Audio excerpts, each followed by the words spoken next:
देखो, जो भी ये चैनल देख रहा है, वीडियो देख रहा है ना, तो चैनल को सब्सक्राइब कर लो और बेल आइकन पे क्लिक कर लो, ताकि है ना अपना जो भी नोटिफिकेशन आपको मिल जाएगा। जो भी वीडियो अपन बनाते हैं, जो भी आपको वीडियो आएगा तो उसका आपको नोटिफिकेशन मिल जाएगा। तो आप इसको सब्सक्राइब कर लो और बेल आइकन को प्रेस कर लो, है ना। तो अपन पढ़ रहे थे प्लाज्मा झिल्ली के मॉडल पढ़ रहे थे अपन। प्लाज्मा झिल्ली के मॉडल में अपन ने 3-4 मॉडल पढ़ लिए थे, है ना। इकाई कला मॉडल, यूनिट मेम्ब्रेन मॉडल, है ना। इसके अलावा अपन ने सैंडविच मॉडल भी पढ़ लिया था, है ना।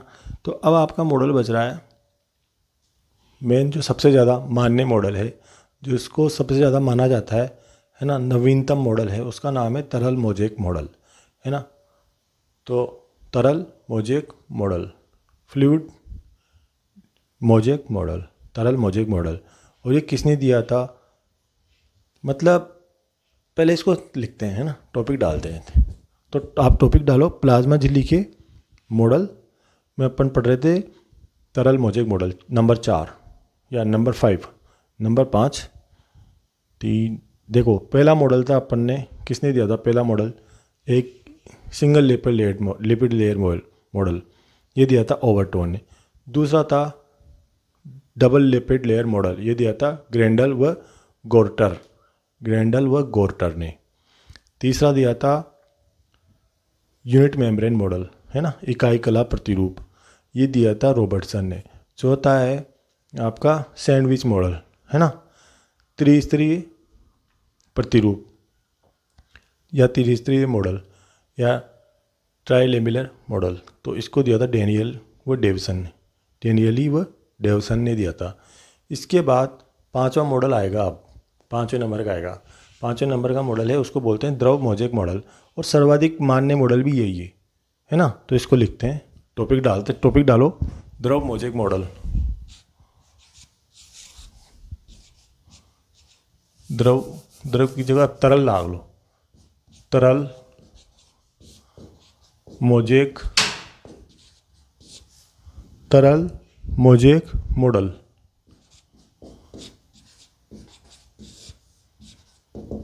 है ना। फ्लूइड मोज़ेक मॉडल, तरल मोज़ेक मॉडल, ये मॉडल दिया था सिंगर व निकोलसन ने। लिख लो इसमें, यह मॉडल किसके द्वारा दिया गया, सिंगर व निकोलसन द्वारा दिया गया,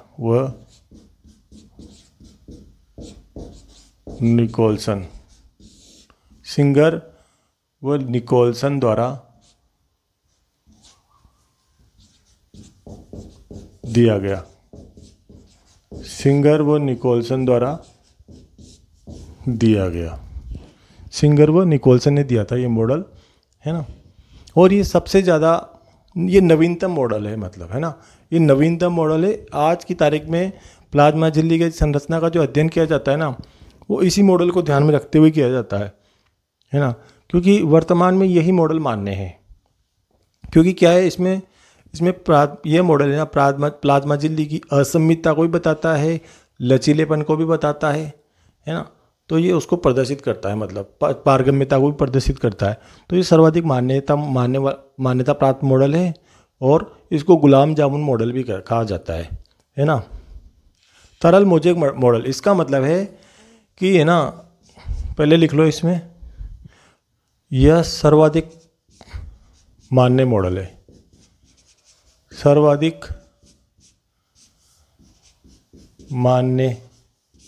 मान्यता प्राप्त सर्वाधिक मान्य मॉडल है ना। मतलब ये मॉडल एक तो सिंगर व निकोलसन द्वारा दिया गया था, और सबसे ज़्यादा मान्यता प्राप्त मॉडल भी यही है। इसको गुलाम जामुन मॉडल भी कहते हैं। लिख लो इसको, इसे गुलाब जामुन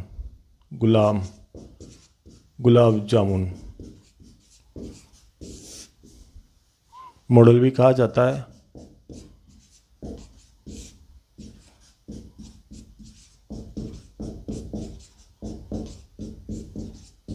गुलाब जामुन मॉडल कैसे, जैसे चाशनी होती है ना, तो फॉस्फोलिपिड के जो वसा है ना, वसा लिपिड होती है, फॉस्फोलिपिड है।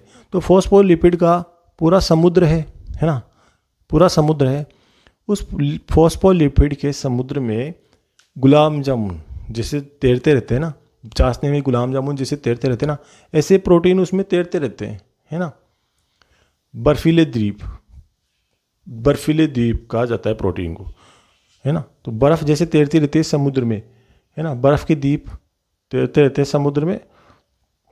तो उसी प्रकार ये गुलाब जामुन जिस प्रकार तैरते रहते हैं चाशनी में, उसी प्रकार बर्फ़ प्रोटीन भी, है ना, प्रोटीन भी फॉस्फोलिपिड के अणुओं में फॉस्फोलिपिड की तरल में तैरती रहती है। मतलब तरल मोज़ेक मॉडल, मतलब तरल के अंदर वो लिक्विड के अंदर तैरते रहेंगे। कौन तैरते रहेंगे? फॉस्फोलिपिड के तरल के अंदर तैरते रहेंगे, वसा के अंदर, लिपिड के अंदर तैरते रहेंगे। कौन? प्रोटीन तैरते रहेंगे, है ना। तो इसलिए इसको गुलाब जामुन मॉडल भी कहा जाता है ना। और वर्तमान में प्लाज्मा झिल्ली की संरचना का अध्ययन इसी मॉडल के अनुसार किया जाता है। वर्तमान में प्लाज्मा झिल्ली की संरचना का अध्ययन इसी मॉडल से करते हैं, है ना। तो इसको लिख लो, वर्तमान में प्लाज्मा झिल्ली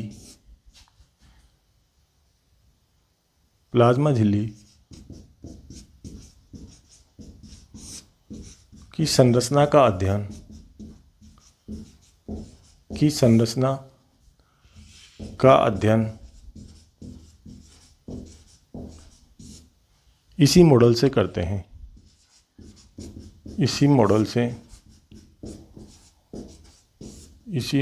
हैं। इसी मॉडल से करते हैं। वर्तमान में प्लाज्मा झिल्ली की संरचना का अध्ययन इसी मॉडल से करते हैं अपन, है ना। अब ये देखो, प्लाज्मा झिल्ली में ना क्या क्या होता है। प्लाज्मा झिल्ली कैसे मिलकर बनी होती है? प्लाज्मा झिल्ली में फॉस्फोलिपिड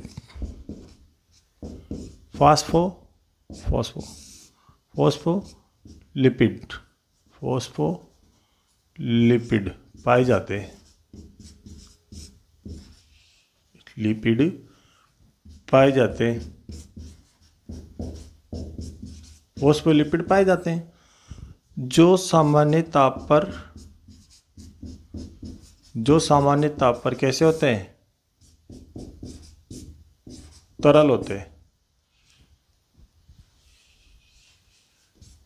होते। ये फॉस्फोलिपिड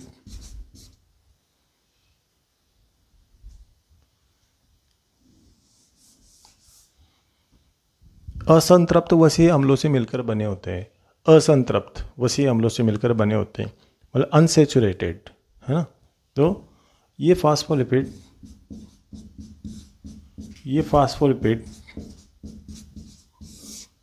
असंतृप्त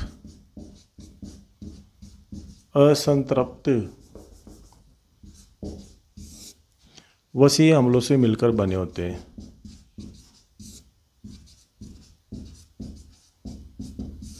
असंतृप्त वसीय अम्लों से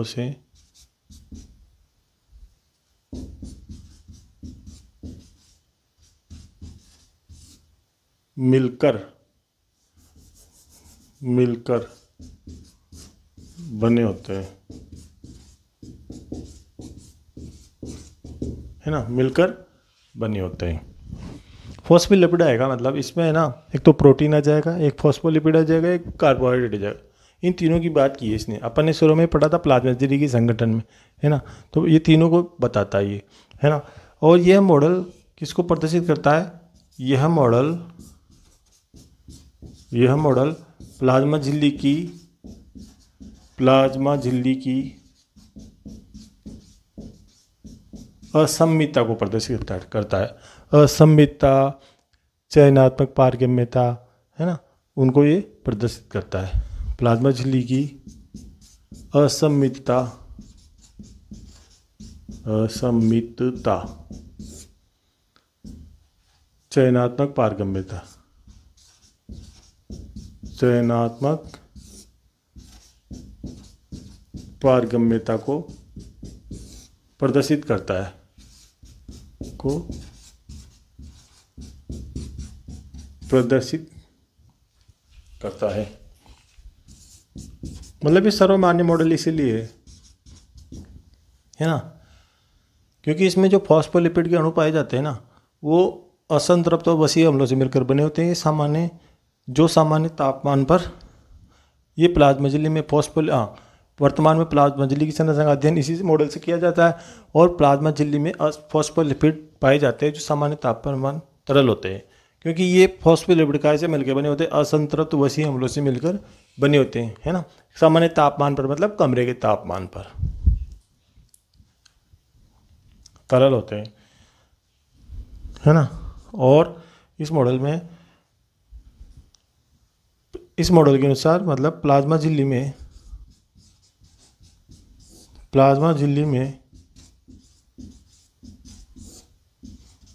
दो प्रकार की प्रोटीन पाई जाती है। दो प्रकार की प्रोटीन पाई जाती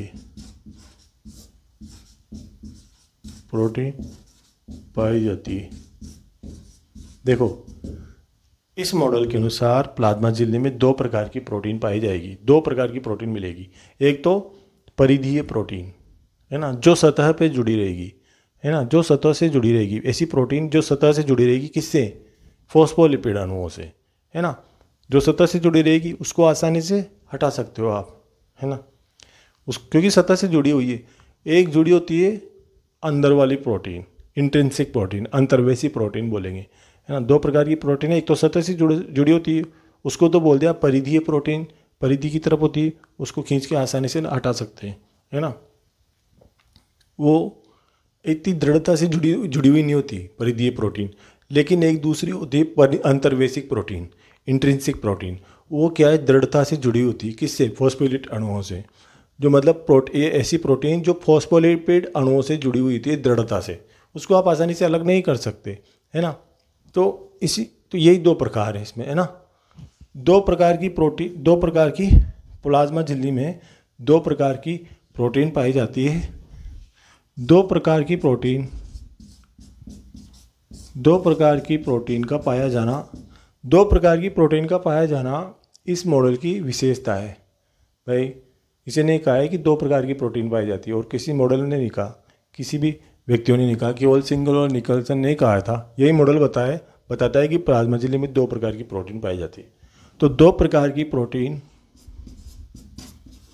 का पाया जाना इस मॉडल की विशेषता है। इस मॉडल की विशेषता है।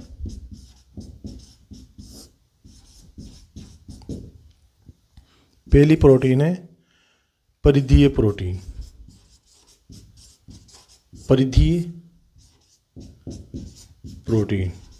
पहली प्रोटीन है परिधीय प्रोटीन या एक्सट्रिंसिक प्रोटीन,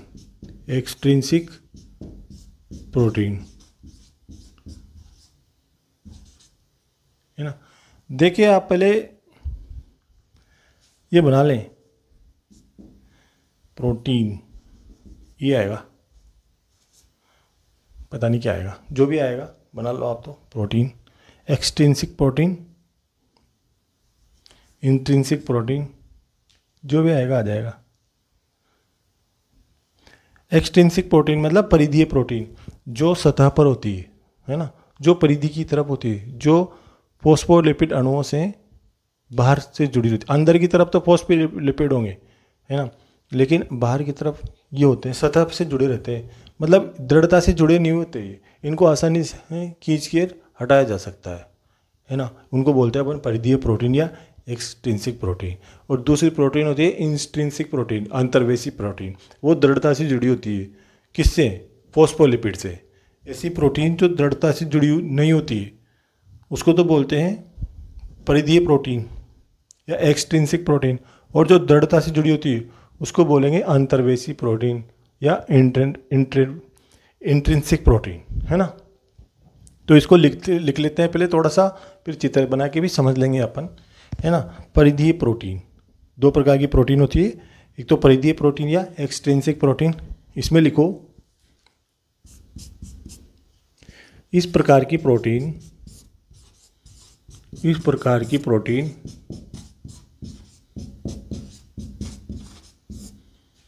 फॉस्फोलिपिड अणुओं से। प्रोटीन किससे जुड़ती है? दोनों प्रकार की लिपिड किससे जुड़ती है? फॉस्फोलिपिड अणुओं से जुड़ती है ना। फॉस्फोलिपिड से। प्रोटीन किससे जुड़ी होती है? लिपिड से। मतलब कौन सी लिपिड से? फॉस्फोलिपिड से। प्लाज्मा झिल्ली में मुख्य रूप से फॉस्फोलिपिड पाई जाती है ना। तो इस प्रकार की प्रोटीन फॉस्फोलिपिड अणुओं से, फॉस्फोलिपिड अणुओं से दृढ़ता से जुड़ी हुई नहीं होती है।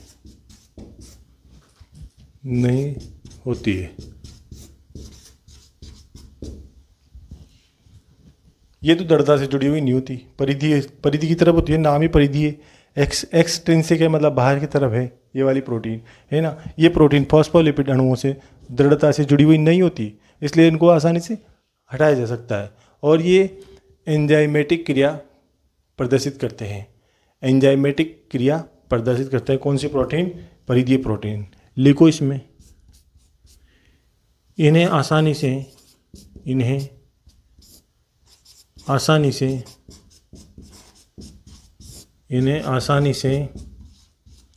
हटाया जा सकता है।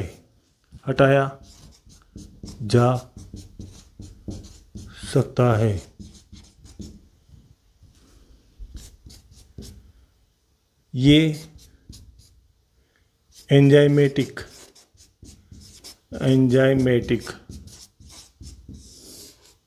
क्रिया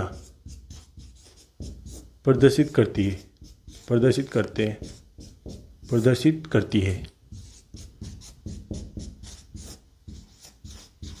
एंजाइमेटिक क्रिया कौन प्रदर्शित करती है? ये क्वेश्चन का ध्यान रखना, ये लाइन का यहाँ से क्वेश्चन निकलता है।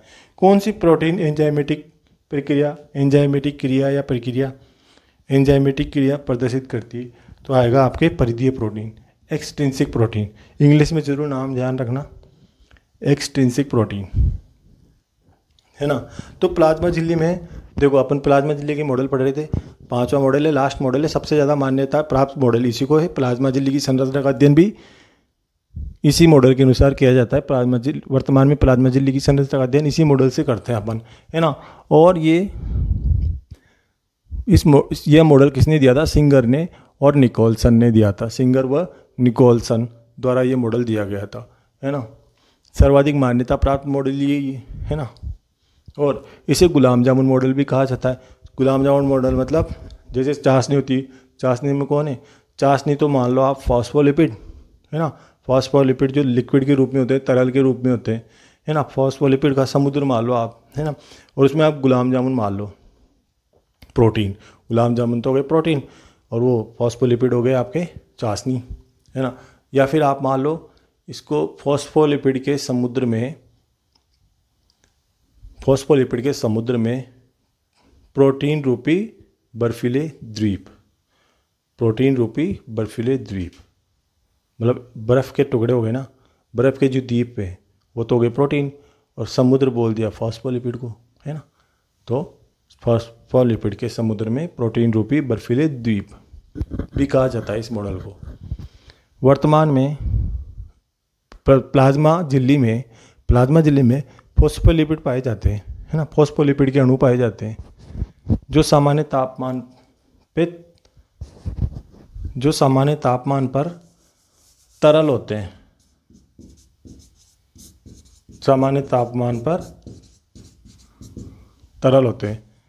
फॉस्फोलिपिड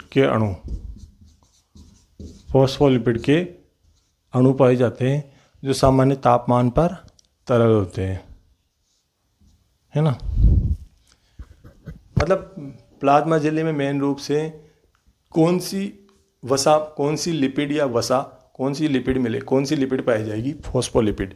प्लाज्मा झिल्ली का मुख्य घटक है फॉस्फोलिपिड, ऐसे आता है परीक्षा में, है ना। ये तरल होती है क्योंकि जो फॉस्फोलिपिड के जो अणु होते हैं ना वो तरल होते हैं, है ना। तो इसको जब भी तो बोला तरल मोज़ेक मॉडल, मतलब तरल किसके लिए बोला है, वो फॉस्फोलिपिड अणुओं के लिए बोला है ना। तो जिस प्रकार बर्फ़ के टुकड़े तैरते रहते हैं, बर्फीले द्वीप है ना उसमें बने रहते हैं समुद्र में, है ना। तो फॉस्फोलिपिड के समुद्र में प्रोटीन रूपी बर्फीले द्वीप, इस मॉडल को कहा जाता है ना। और ये फॉस्फोलिपिड असंतृप्त वसीय अम्लों से मिलकर बने होते हैं, है ना, जो सामान्य तापमान पर कैसे होते हैं, तरल होते हैं। अब असंतृप्त वसीय अम्लों से मिलकर बने होते हैं। यह मॉडल प्लाज्मा झिल्ली की असममितता को प्रदर्शित करता है, चयनात्मक पारगम्यता को प्रदर्शित करता है ना। प्लाज्मा झिल्ली में 2 प्रकार की प्रोटीन पाई जाती है। इस मॉडल के अनुसार प्लाज्मा झिल्ली में 2 प्रकार की प्रोटीन पाई जाती है। एक तो 2 प्रकार की प्रोटीन पाए जाना इस मॉडल की विशेषता है।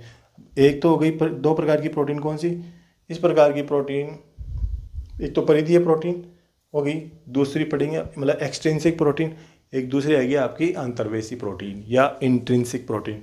ये तो एक्स आ गया ना, वो इन आएगा, बाकी ट्रिंसिक तो सेम है, एक्सट्रिंसिक इंट्रिंसिक, एक्सट्रिंसिक इंट्रिंसिक। तो ये तो परिधीय प्रोटीन है, एक्सट्रिंसिक प्रोटीन है ना।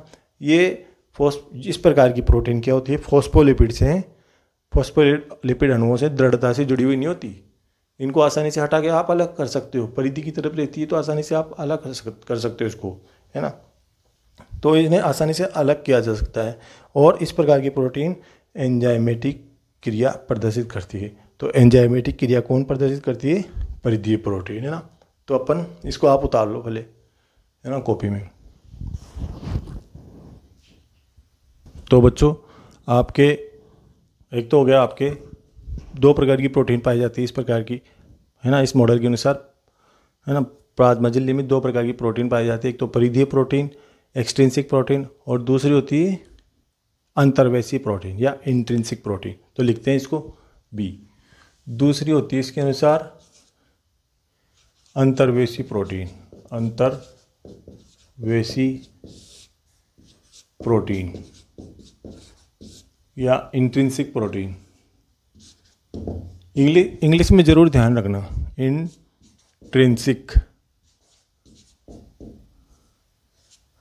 Intrinsic protein. ये तो परेशान कर रही है इंग्लिश तो परेशान कर रही है। इंट्रिंसिक प्रोटीन, है ना। बाकी इंट्रिंसिक की स्पेलिंग तो सही है, प्रोटीन की स्पेलिंग में गलती हो रही है। अंतर्वेशी प्रोटीन या इंट्रिंसिक प्रोटीन, मतलब इस प्रकार की प्रोटीन कैसी होती है, देखो इस प्रकार की प्रोटीन होती है कि प्रोटीन जो फॉस्फोलिपिड अणुओं से दृढ़ता से जुड़ी हुई होती है। ऐसी प्रोटीन जो फॉस्फोलिपिड अणुओं से दृढ़ता से जुड़ी होती है, इनको आसानी से हटा नहीं सकते आप। ये टनल प्रोटीन के रूप में होती है ना, टनल प्रोटीन के रूप में होती है। पहले इसको लिख लो।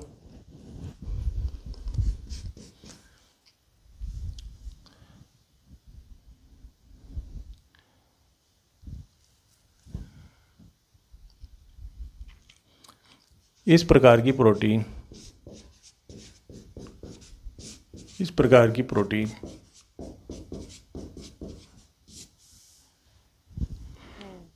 फॉस्फोलिपिड अणुओं से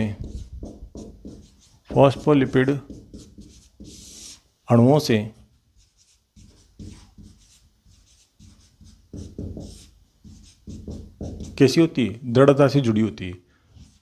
दृढ़ता मतलब मजबूती से जुड़ी हुई है, दृढ़ता से जुड़ी हुई होती है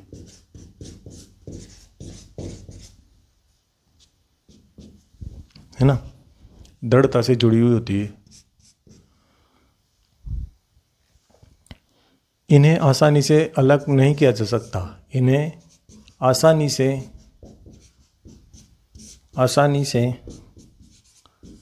हटाया नहीं जा सकता, हटाया नहीं जा सकता, मतलब आसानी से नहीं हटा सकते आप इसको, इस प्रोटीन को, है ना। देखो अंतर्वेशी जो प्रोटीन है, अंतर्वेशी प्रोटीन कितनी होती है, अंतर्वेशी प्रोटीन या इंटरनल प्रोटीन, अंतर्वेशी प्रोटीन, अंतर्वेशी प्रोटीन, इंट्रिंसिक प्रोटीन या इंटरनल प्रोटीन, एक ही बात है, अंदर की तरफ, है ना। तो अंतर्वेशी प्रोटीन कुल प्रोटीन का कितनी परसेंट होती है, कुल प्रोटीन का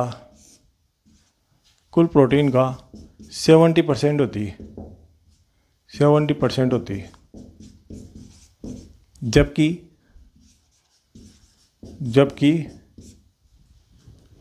परिधीय प्रोटीन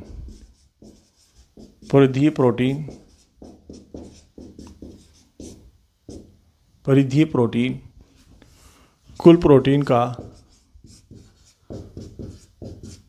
प्रोटीन का 30% होती है, 30% होती है। देखिए 70% तो 70% तो अंतर्वेशी प्रोटीन होगी, इंट्रिंसिक प्रोटीन यही प्रोटीन होगी 70%, तो बाकी 30% बची, वो दूसरी बच गई परिधीय प्रोटीन, वो होगी, है ना। तो जो अंतर्वेशी प्रोटीन है, अंतर्वेशी प्रोटीन टनल के रूप में पाई जाती है। कैसे पाई जाती है अपन बनाएंगे, है ना। टनल के रूप में पाई जाती है अंतर्वेशी प्रोटीन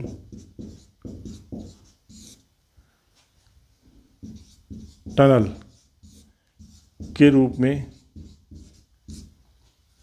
स्थित होती है, पाई जाती है, टनल के रूप में पाई जाती है,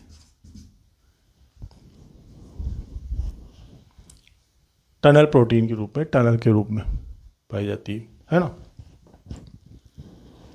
अब देखो ये तो होगी प्रोटीन, दूसरी इसमें पाई जाएगी लिपिड या वसा, है ना। इसमें प्रोटीन पाई जाएगी, इसमें लिपिड पाई जाएगी, इसमें वसा पाई जाएगी। ये तीनों चीज़ें इसने बता दी। इसमें प्रोटीन पाई जाएगी, इसमें लिपिड पाई जाएगी और इसमें कार्बोहाइड्रेट पाया जाएगा। तीनों चीज़ें इसमें पाई जाएगी, है ना। तो ये चीज़ों ध्यान रखनी है आपको कि जो तरल मोजक मॉडल है वो इसमें, उसके अनुसार इसमें कौन कौन सी चीज़ें पाई जाती है प्लाज्मा झिल्ली में। तो प्रोटीन, लिपिड और कार्बोहाइड्रेट, है ना। तो ठीक है, लिखो अंतर्वेशी प्रोटीन टनल प्रोटीन के रूप में पाई जाती है ना। दूसरी है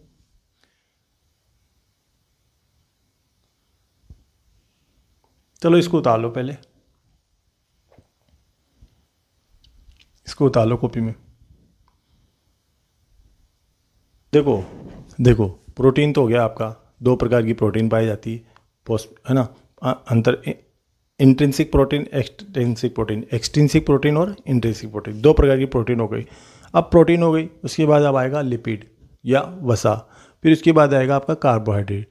तो कार्बोहाइड्रेट तो मामूली सा है, बाकी लिपिड थोड़ा बहुत है, तो उसको देख लेते हैं, है ना। लिपिड कैसा मिलता है, इसमें फॉस्फोलिपिड मिलता है ना।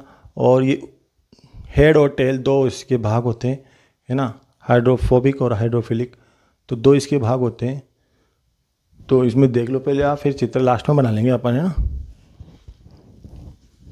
तो देखो दूसरा है इसमें वसा, दूसरा है इसमें लिपिड। पहला तो प्रोटीन हो गया, इसमें जो प्रोटीन पाई जाती है, दो प्रकार की प्रोटीन, एक तो अंतर्वेशी प्रोटीन, एक तो परिधीय प्रोटीन, एक अंतर्वेशी प्रोटीन। अब दूसरा आ गया इसमें आपके वसा या लिपिड, दूसरा इसमें लिपिड आ गया। लिपिड कौन सी होगी, फॉस्फोलिपिड होगी, है ना। तो इसको देखो,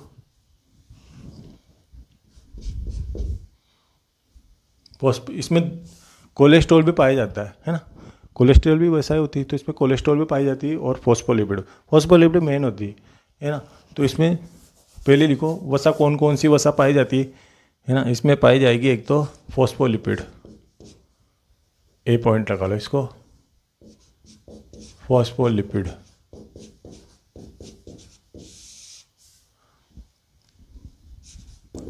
यहाँ पे लिख लो, इसमें निम्न प्रकार की लिपिड पाई जाती है। इसमें निम्न प्रकार की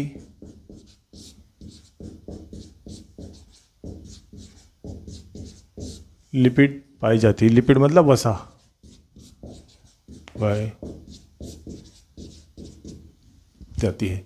तो एक तो लिपिड होगी फॉस्फोलिपिड, एक होगी आपकी कोलेस्ट्रॉल, है ना। तो इसमें दो प्रकार की लिपिड पाई जाती है। तो देखो आप, इसमें मुख्यतः फॉस्फोलिपिड होती है ना। तो ये होती है, फॉस्फोलिपिड को क्या बोलते हैं अपन फॉस्फोलिपिड को क्या बोलते हैं?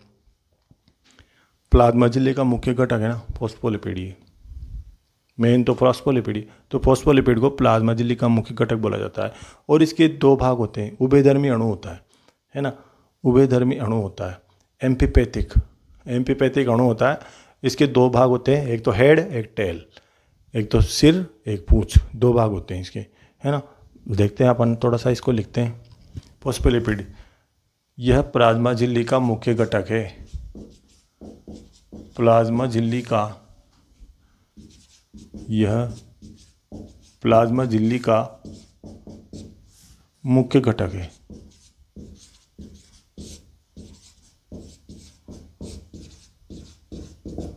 कोशिका भित्ति का मुख्य घटक क्या था? सेलुलोज। पादप कोशिका भित्ति का मुख्य घटक क्या है? कोशिका भित्ति का मुख्य घटक है सेलुलोज, है ना। और प्लाज्मा झिल्ली का मुख्य घटक क्या है? कोशिका भित्ति बोलो चाहे प्लाज्मा झिल्ली बोलो एक ही बात है। कोशिका झिल्ली बोलो चाहे प्लाज्मा झिल्ली बोलो एक ही बात है।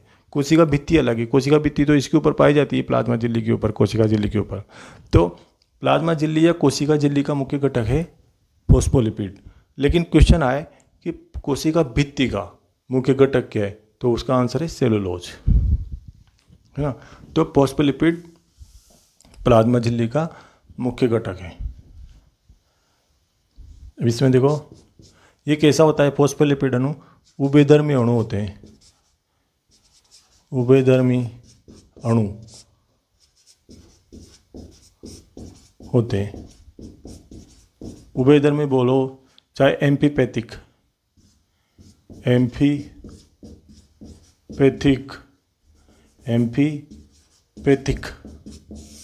अणु होते हैं।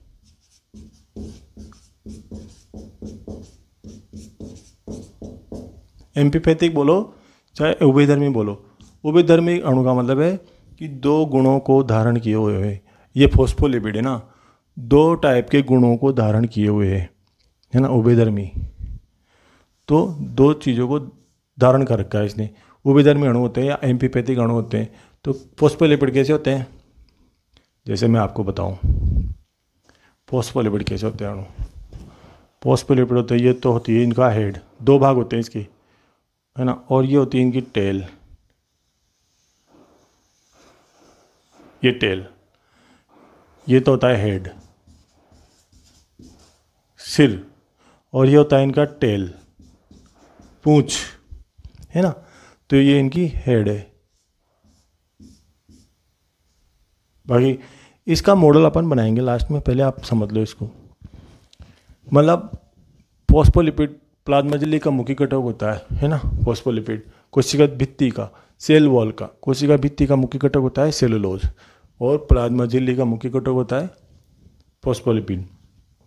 ये फॉस्फोलिपिड कैसे अणु होते हैं? उभयधर्मी अणु होते हैं। ये उभयधर्मी अणु होते हैं, है ना। उभयधर्मी अणु होते हैं और दो भागों में विभाजित, दो भागों में विभाजित होते हैं, विभाजित होते हैं या दो भागों से निर्मित होते हैं, है ना। एक तो है आपका हेड, पहला है आपका हेड। हेड, हेड मतलब सिर, है ना, हेड। और दूसरा होता है टेल, यानी कि पूंछ, है ना। तो दो भागों में होता है ये, एक तो हेड एक टेल। ये जो हेड होता है ये ध्रुवीय प्रकृति का होता है, जल में घुलने वाला होता है हेड। ध्रुवीय प्रकृति का होता है, जल में घुला हुआ होता है, पोलर होता है मतलब। जबकि ये है ना, ये जल में नहीं घुलता, ये अध्रुवीय प्रकृति का होता है, नॉन पोलर होता है ना। तो इसको अपन पहले लिख लेते हैं थोड़ा सा।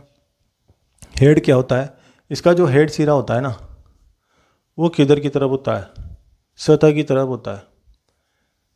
चित्र में बना दूंगा मैं, फिर से आपको चित्र बना के बताऊंगा पूरा, है ना। जो फॉस्फोलिपिड का जो उभयधर्मी अणु होता है 2 भागों से निर्मित होता है। जो फॉस्फोलिपिड का जो हेड होता है, सिर होता है, वो किस तरफ होता है, सतह की तरफ होता है ना।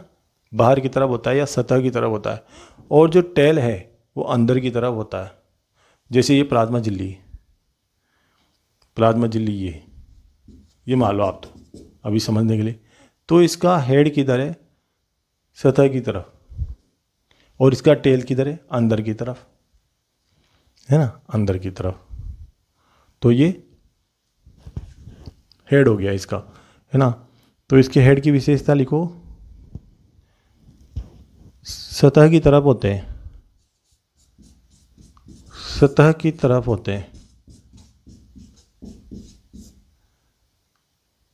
सतह की तरफ उपस्थित होते हैं, सतह की तरफ उपस्थित, सतह की तरफ उपस्थित होते हैं। मतलब सतह मतलब प्रोटीन की तरफ, है ना, या प्रोटीन की तरफ, प्रोटीन की तरफ। बाहर क्या है, प्रोटीन रहती ना, इसलिए।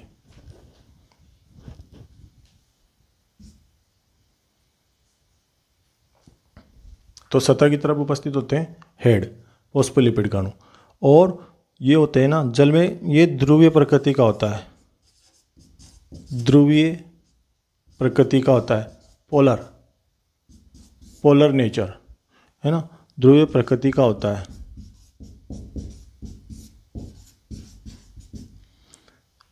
जल में घुलनशील होता है। ध्रुवीय हो गया ना, तो ध्रुवीय जहाँ पे आ गया ना वहाँ जल आ गया। जल में घुलनशील होता है, जल में घुलनशील होता है। हाइड्रोफिलिक, हाइड्रोफिलिक, हाइड्रोफिलिक,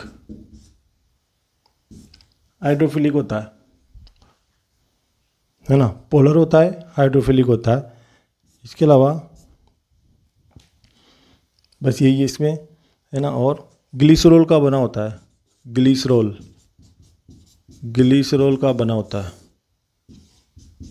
ग्लिसरॉल का बना होता है।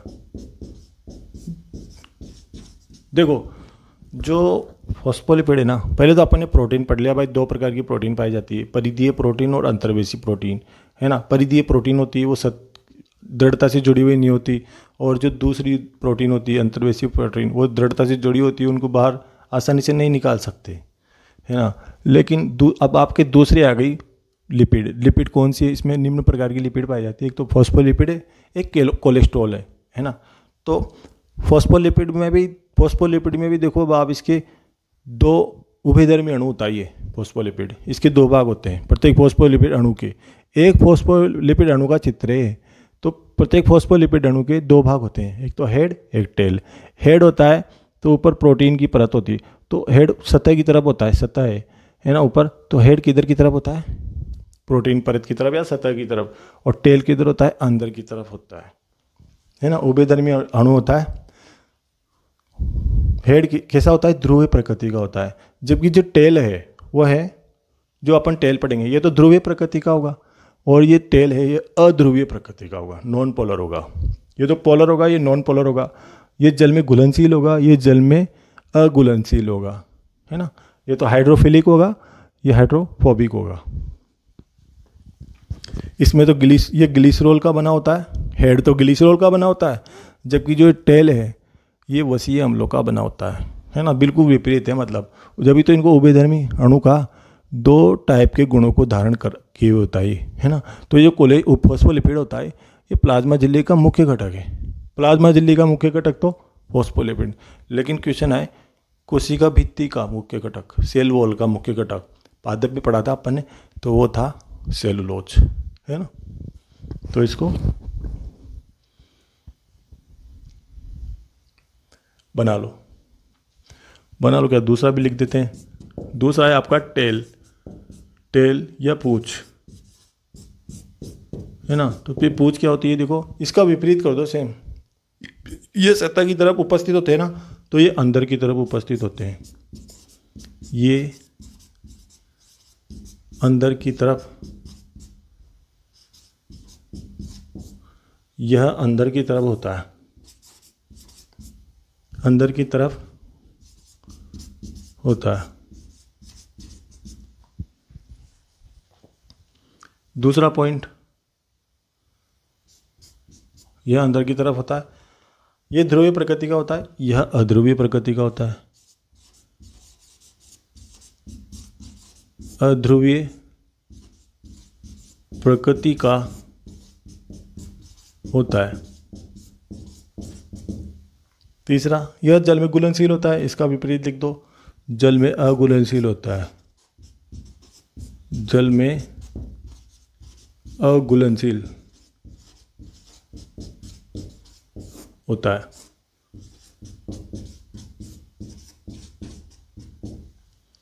चौथा पॉइंट देखो इसका, यह ग्लिसरॉल का बना होता है, तो यह वसीय अम्लों का बना होता है, वसीय अम्लों का बना होता है।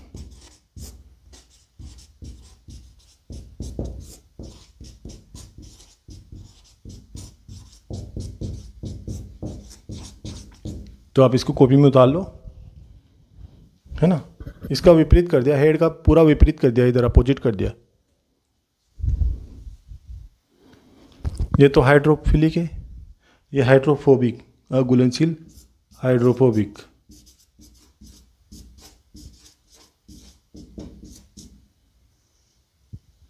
हाइड्रोफोबिक, देखिए चित्र भी बनाएंगे अपन, लेकिन आप पहले इसको समझ लो, पहले ऐसे समझ लो, फिर चित्र से भी समझा देंगे।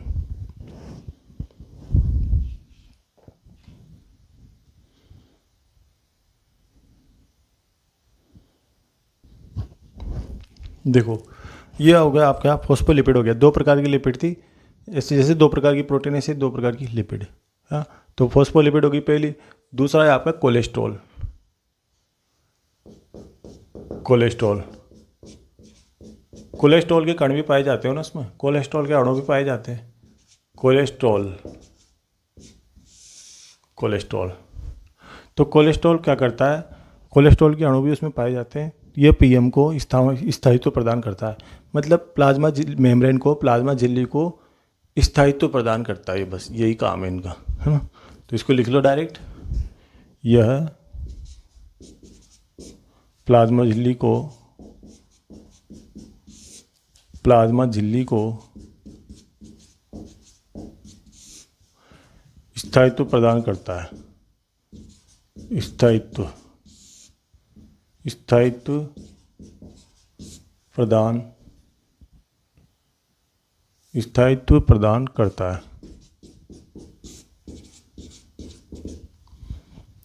यह प्लाज्मा झिल्ली को स्थायित्व प्रदान करता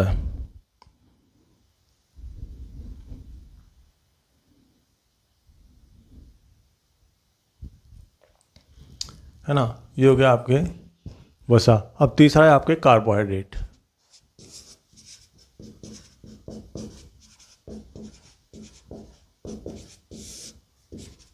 देखो इसमें आपके क्या क्या हो गया, एक तो प्रोटीन हो गया, है ना, दो प्रकार की प्रोटीन, अंतर परिधीय प्रोटीन और अंतर्वेशी प्रोटीन।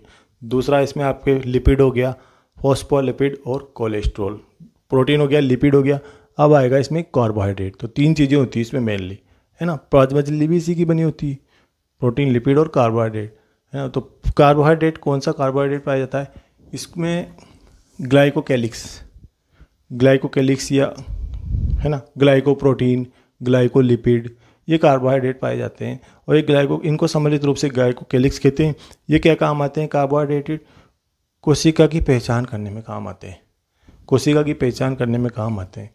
कैसे काम आते हैं, जैसे कि क्वेश्चन एक बार ऐसे क्वेश्चन आता है, मेंढक का जो शुक्राणु होता है वो मछली के अंडाणु को से क्रिया क्यों नहीं करता? मेंढक का शुक्राणु मछली के अंडाणु से क्रिया क्यों नहीं करता? क्योंकि उनमें विशेष प्रकार के रसायन होते हैं एंटी फर्टिलाइजिन के कारण, है ना। तो ये पहचान है एक तरह, सेल रिकॉग्नाइजेशन, कोशिका की पहचान है एक तरह से। फर्टिलाइजिन एंटी फर्टिलाइजिन दोनों के अलग अलग होते हैं, है ना। तो उसी प्रकार ये पहचान में काम आते हैं कोशिका की, है ना। तो आप इसको सम्मिलित रूप से लिखो। इसमें ओलिगोसेकेराइड पाए जाते हैं, ग्लाइकोप्रोटीन पाई जाती है, ग्लाइकोलिपिड पाए जाते हैं, है ना, कार्बोहाइड्रेट के रूप में। ये क्या काम करते हैं? कोशिका की पहचान करने में काम आते हैं। इनको सम्मिलित रूप से ग्लाइकोकैलिक्स कहते हैं। बस यही है ना। तो इसमें लिख लो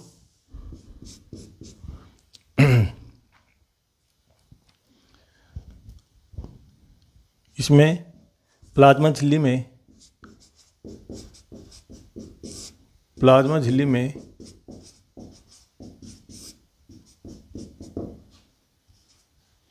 ग्लाइकोप्रोटीन,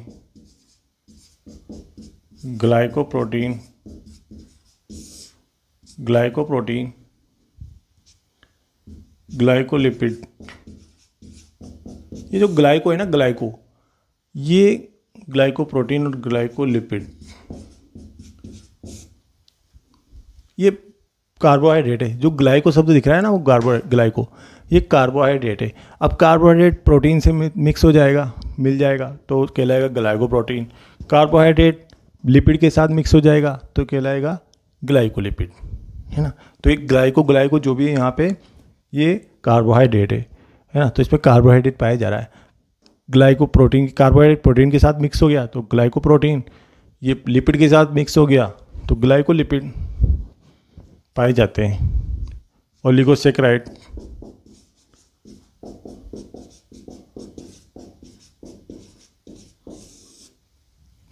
पाया जाता है,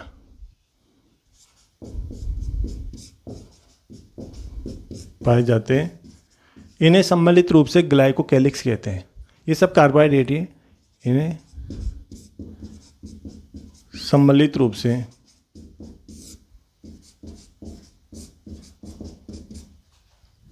ग्लाइकोकैलिक्स कहते हैं। ग्लाइकोकैलिक्स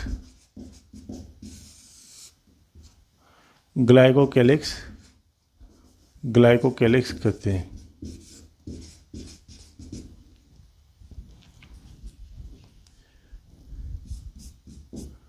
ये कोशिका पहचान में काम आते हैं।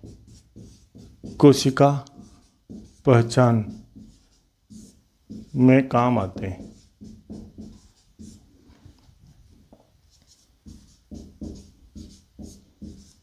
कोशिका पहचान में काम आते हैं, है ना। अब आपको पांचों के पांचों मॉडल है ना, उनके खोजकर्ताओं के नाम याद होना चाहिए, है ना। तो ये हो गया आपका तरल मोज़ेक मॉडल, है ना। अब देखो पांचों मॉडल के आपको वो याद होना चाहिए। मतलब पांचों मॉडल के जो प्रतिपादक हैं, पांचों मॉडल जिन्होंने दिया था, सिद्धांत जिन्होंने दिए थे, मॉडल जिन्होंने दिए थे, उनके प्रतिपादक के नाम याद होना चाहिए आपको। जैसे मैं लिख देता हूँ यहाँ पे आपके, यहाँ तो लिख देता हूँ मॉडल, है ना, और यहाँ पे लिख देता हूँ प्रतिपादक। जैसे पहला मॉडल है आपके single lipid layer model, single lipid layer model. तो ये किसने दिया था? ये दिया था आपके सिंगल लिपिड लेयर मॉडल, ये दिया था आपके ओवरटॉन ने, है ना। दूसरा है आपका double lipid layer model, double lipid layer model. देखिए आपको ये एक साथ याद होना चाहिए, वरना आप कंफ्यूज हो जाओगे, है ना। आपको सारे याद होना चाहिए किसने कौन सा वो दिया था, मॉडल दिया था। डबल लिपिड लेयर मॉडल किसने दिया था? ग्रेंडल व गोर्टर, ग्रेंडल व गोर्टर, गोर्टर है वहाँ पे, र है वहाँ पे लास्ट में, न नहीं है, ध्यान रखना, र है। तीसरा है आपका त्रिस्तरीय प्रतिरूप, त्रिस्तरीय मॉडल या सैंडविच मॉडल, एक ही बात है ना, सैंडविच मॉडल, सैंडविच मॉडल। ये किसने दिया था? डेनियली व डेवसन ने, डेनियली व डेवसन, इन्होंने दिया था। चौथा है आपका इकाई कला प्रतिरूप, इकाई कला प्रतिरूप। तो ये किसने दिया आपके? ये दिया था आपको रॉबर्टसन,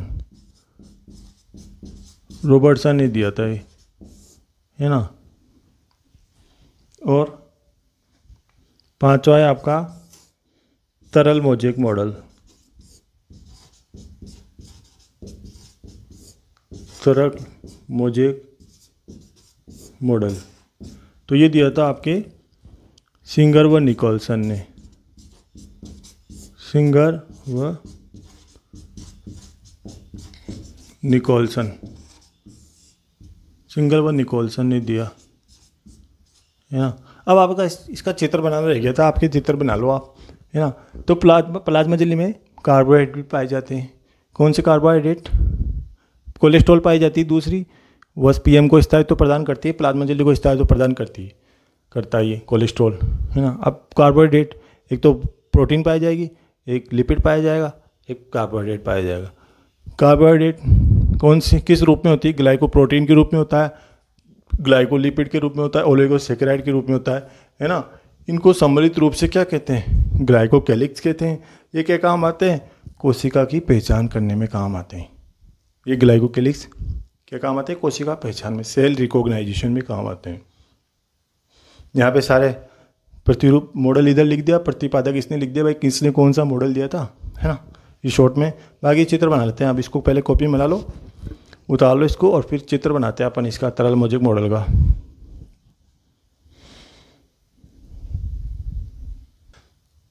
तो देखो ये चित्र बनाया मैंने तरल मोज़ेक मॉडल का, और सिंगर और निकोलसन ने जो चित्र बनाया था, है ना, तरल मोज़ेक मॉडल का चित्र है। तो आप इसको इससे समझ लेना है कि क्या है। इसमें टनल प्रोटीन के रूप में पाई जा रही है, अंतर्वेशी प्रोटीन है ना। अंतर्वेशी प्रोटीन, ये इंट्रिंसिक प्रोटीन, इंट्रिंसिक या अंतर्वेशी एक ही बात है। तो ये दोनों अंतर्वेशी प्रोटीन है, और ये ट्राइनियल प्रोटीन के रूप में भी पाई जाती है ना। इसके अलावा ये है आपका फॉस्फोलिपिड, फॉस्फोलिपिड है ना। तो ये फॉस्फोलिपिड के अणु होते हैं। इनका हेड है ना, इधर बाहर की तरफ होता है, प्रोटीन की सतह की तरफ होता है ना, सतह की तरफ होता है, ये सतह है। और इधर ये इनका जो पीछे वाला टेल है, ये तो हेड है, और ये टेल है, ये तो हेड है फॉस्फोलिपिड अणु का, ये टेल है। तो ये जो हेड है वो तो सतह की तरफ पाया जाता है, और जो टेल है वो अंदर की तरफ पाया जाता है ना। तो ये आपको आना चाहिए थोड़ा सा, ठीक है। इसके अलावा ये अंतर्वेशी प्रोटीन है, इंट्रिंसिक प्रोटीन है, दोनों अंदर की तरफ धसी हुई होती है ना। ये ऐसी प्रोटीन है जो फॉस्फोलिपिड अणुओं के साथ दृढ़ता से बंधी हुई होती है। इनको आसानी से आप नहीं निकाल सकते, है ना।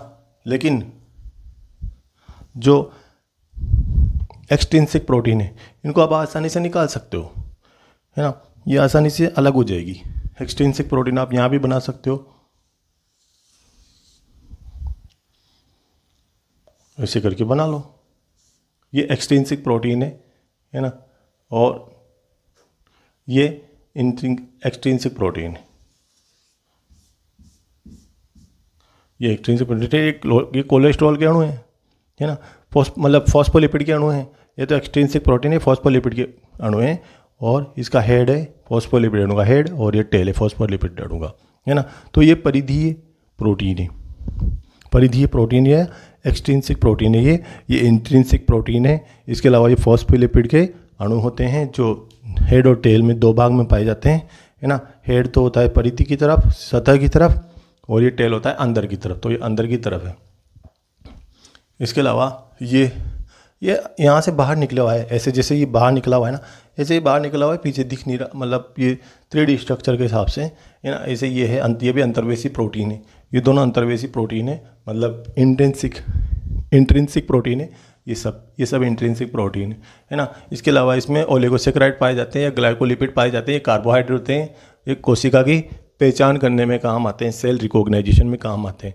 जैसे मछली का शुक्राणु है ना, मेंढक का शुक्राणु है ना, मछली के अंडाणु से क्रिया नहीं करता। क्यों नहीं करता? ये पहचान है, निषेचन क्रिया में सहायता करते हैं, सेल रिकॉग्नाइजेशन में है ना, कोशिका की पहचान में क्या काम आते हैं? कार्बोहाइड्रेट। तो ये प्रोटीन के ऊपर जुड़ जाता है जब, तो ग्लाइकोप्रोटीन है ना। लिपिड के ऊपर जुड़ जाएगा तो ग्लाइकोलिपिड, ग्लाइकोलिपिड है ना, ग्लाइकोलिपिड कहलाएगा। ओलिगोसेकेराइड कहते हैं इनको सम्मिलित रूप से इनको ग्लाइकोकैलिक्स कहते हैं। ये कोशिका की पहचान में काम में आते हैं। कोशिका की पहचान के दो उदाहरण हैं, एक तो निषेचन क्रिया में और एक ब्लड एंटीजन में है ना, ब्लड एंटीजन में। तो ये है इसमें, ये कोलेस्ट्रॉल है, टनल प्रोटीन के रूप में पाई जाती है। अंतर्वेशी प्रोटीन होती है, इंट्रिंसिक प्रोटीन होती है ना, इंट्रिंसिक प्रोटीन होती है, टनल प्रोटीन के रूप में पाई जाती है। इसमें बीच बीच में यहाँ पे है ना कोलेस्ट्रॉल पाई जाती है, कोलेस्ट्रॉल वाली लिपिड पाई जाती है। पीएम को स्थायित्व प्रदान करती है, मतलब प्लाज्मा मेम्ब्रेन को, प्लाज्मा झिल्ली को स्थायित्व प्रदान करती है। तो यह है इसका सीधा सा तरल मोज़ेक मॉडल का चित्र है ना। तो आप इसको बना लीजिए।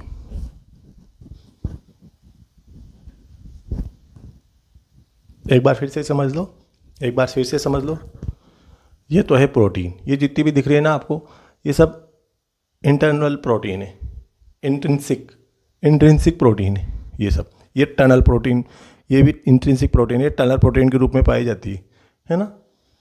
और ये है इसकी परिधीय प्रोटीन या एक्सट्रिंसिक प्रोटीन, बाहर के प्रोटीन। इनको आसानी से निकाल सकते हो आप, जबकि इंट्रिंसिक प्रोटीन को आप आसानी से नहीं निकाल सकते है ना। तो ये सब इंट्रिंसिक प्रोटीन है, ये सब इंट्रिंसिक प्रोटीन है। ये एक्सटर्नल प्रोटीन है, मतलब एक्सट्रिंसिक प्रोटीन है, ये एक्सट्रिंसिक प्रोटीन। इसके अलावा ये जितने भी दिख रहे हैं आपको, ये जितने भी दिख रहे हैं आपको, ये सब है कोलेस्ट्रॉल, ये सब है फॉस्फोलिपिड, जो हेड और टेल दो भागों में विभाजित होते हैं। हेड तो होता है परिधि की तरफ, ये हेड गोल गोल सिरा, और ये पीछे टेल है इसका सिरा जो अंदर की तरफ होता है ना। ये हाइड्रोफोबिक हाइड्रोफिलिक बताए थे मैंने आपको। और इसमें यही है कि ये हैं जो कार्बोहाइड्रेट होते हैं, ये दोनों कार्बोहाइड्रेट है ना। ये ग्लाइको का मतलब कार्बोहाइड्रेट, यहाँ भी ग्लाइको का मतलब कार्बोहाइड्रेट। जब प्रोटीन के साथ संयुक्त होगा, ये प्रोटीन है तो प्रोटीन के साथ संयुक्त होगा तो ग्लाइकोप्रोटीन। ये लिपिड है तो लिपिड के साथ संयुक्त होगा तो ग्लाइकोलिपिड है ना। तो ये है इसका, बना लीजिए बाकी इसको।